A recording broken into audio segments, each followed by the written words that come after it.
اس راستے پر چلنے والوں میں، اس قافلہ سالاروں میں حضرت ابراہیم کا بھی نام ملتا ہے۔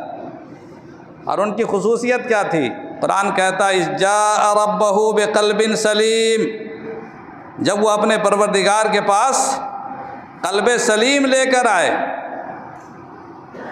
جب قلب سلیم لے کر انسان آتا ہے اپنے پروردگار کے پاس یا انسانیت کے پاس، تو وہ انسان کامیاب ہوتا ہے۔ اب وہ وسائل کو استعمال کرنا جانتا ہے۔ وسائل اور اسباب ہمارے چاروں طرف پھیلے ہوئے ہیں، مگر اس میں کون سونا ہے اور کون چاندی ہے، کون مٹی ہے، کون راکھ کا ڈھیر ہے، ہمیں پہچاننے کا شعور ہونا چاہیے۔ دولتیں بکھری ہوئی ہیں، زمینیں خزانوں کو نکال نہیں ہیں، اور عبرت کے سامان ہر طرف پھیلے ہوئے ہیں، مگر ایک قلب سلیم کا انسان، قلب سلیم رکھنے والا انسان ان چیزوں کو پہچانتا ہے۔ چنانچہ حضرت ابراہیم علیہ السلام جس ماحول میں پیدا ہوئے تھے،